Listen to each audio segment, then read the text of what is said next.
Hello again, Wesley Thompson, folks. This is the second video of this. In a quick recap, I was telling you that America is very prominent in their ability to exercise, to administer, and to deploy, as they're doing UN troops, as they're doing invading forces all over the United States right now. This JADM 15, this JADM, whatever number they want to put on it, the JADM program is the deployment of invading forces. And a few of the good old boys and girls that I can't team up with and can't get to, damn, I wish I had a couple people just come here and say, listen, man,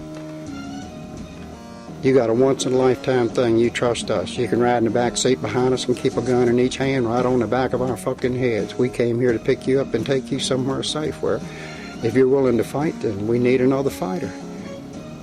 But they wouldn't let anybody get close to me unless they came in here on a whim.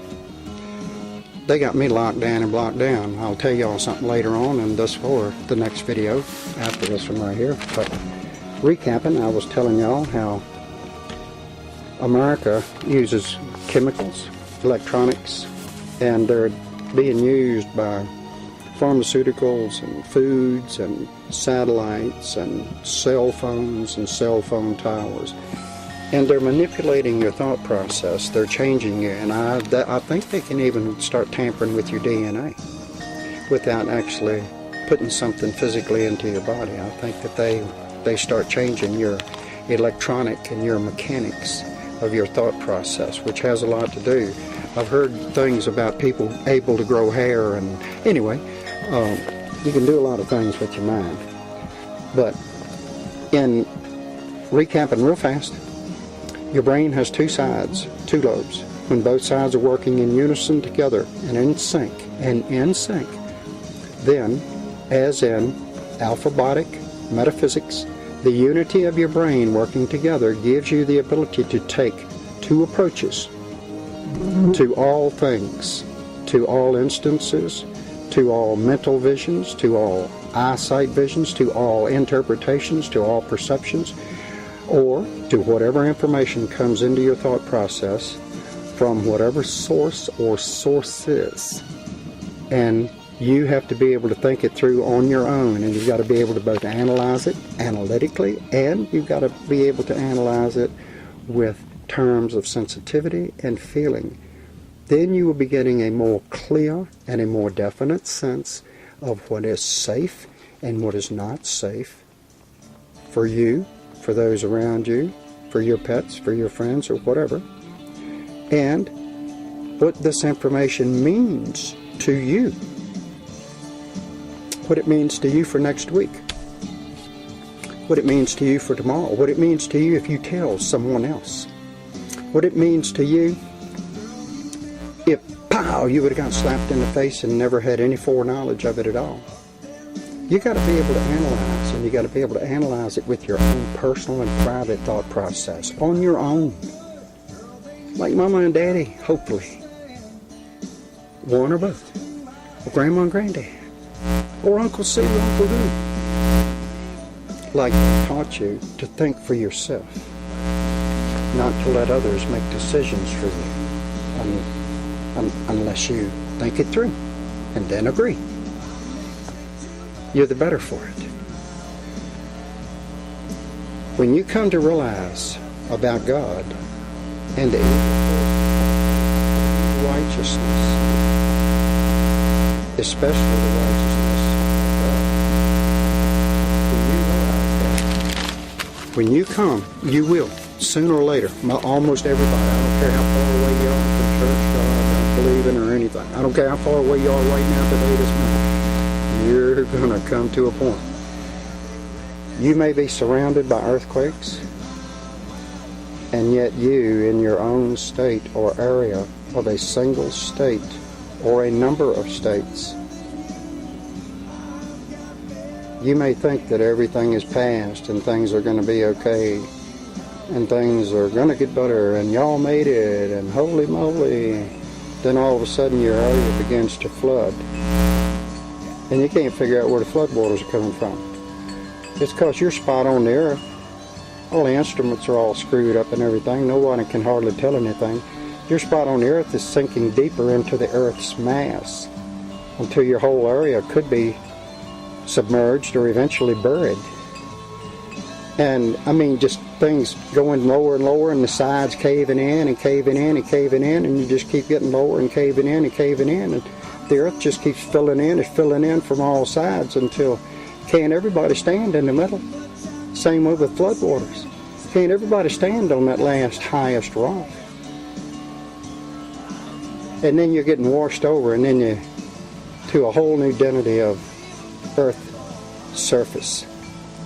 And with little or no memory or remnant of a past or a previous life, with little or no remnant of it at all, little or no remnant of a previous and past life existing in that large, vast area. And may not ever be life in it again, or it may have life in it for 100 or 200 or 300 years. All of this is kept from you until now, and by the message delivered, please awaken to the possibilities of the past repeating as the last of the scriptural prophecies unfold vividly before everyone. And for those who can see evidences, y'all need to start waking up and alert other people. You must be heard by many others. Their decisions to believe or disbelieve is just that. It's their decisions. Now gain some respect from others and share with them my message. You ain't got to tell them nothing about me unless you tell them to subscribe so they can hear my other messages, but repeat my message to them any way you can. And don't delay. Nibiru is scripturally based, supported, witnessed, and warned about. And your preachers didn't touch it. Man, y'all ought to be mad as a son of a gun at them preachers, man. They've been doing y'all wrong, and they ain't no turning the other cheek and forgiving. Their way of asking your forgiveness is to tell you to bend over for the government. They're still throwing you to the wolves, man. Y'all ain't got no spiritual leaders out there. You don't need nothing but the Word of God, the knowledge of God in your mind. You don't need to get together. All that bull about giving them money and all that. Look at what they built. Look at the vast empire. Look at the huge buildings and stuff that they've got with the millions into the trillions of dollars in expense, and y'all paid for it all. Y'all haven't learned a thing. You ain't learned a thing. That's because they haven't taught you the real way. Jiminy Cricket, man, and then they run me off the pulpit. They say, hey, man, they're not ready for that, no? Oh, man, you know, where'd you go to college? You know, where'd you do your missionary school and that? But anyway, listen, you're thousands of preachers, etc., etc., etc. Thousands. They've sold out the honest. They've sold out the honesty. They've sold out the truth. And they've sold out their people, and they've sold that truth away from their flocks. They ain't just kept it from them. They sold it away from the flocks, so the flocks couldn't find it out. It's done through masonry, and it's engineered up from the evil ladder, all the way the Vatican, the Black Brotherhood, and their serpent and alien co-conspirators. Folks, I'm going to try to watch a link for these things, but I really need to get on with this thing right here. They are conspiring, they are co-conspiring against you all the way until your actual physical death, and then they want your soul on top of that, and they've got you dumbed down to a point you don't even realize that you have something of value inside of you. You don't even realize that. I wish you would pay more attention to my messages.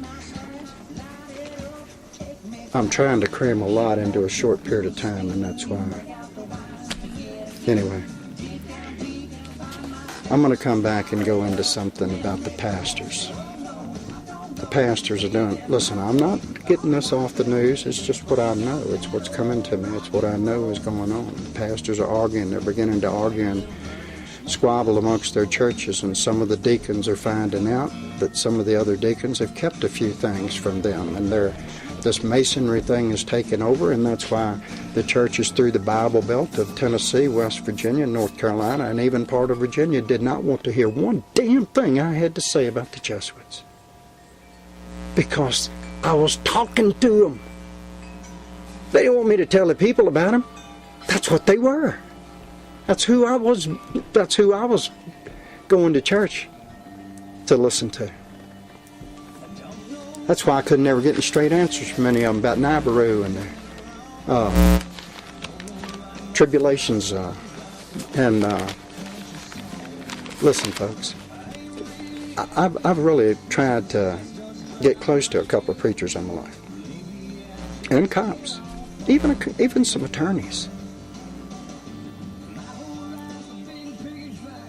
Nobody ever wanted to be friends with anybody who wanted to be an honest and a truthful person. No one wants to be friends with anybody like that. I live at 2488 West Jones Creek Road in Grants Pass, Oregon. Got to go all the way to the dead end of West Jones Creek Road and go left up a blacktop driveway to the second veer off to the left driveway onto a gravel driveway, 2488. It's about 100 yards, about a football field length up from the end of the state maintained road to my driveway. Pass a little house right on the side of the road. Well, you might not be able to see it coming up, but you'll certainly see it going down because you're pointing almost straight at it coming down the mountain. But you pass that little house on the left, my driveway's right there. And I got no friends, not one. And they got every communication I got locked down and blocked down tight.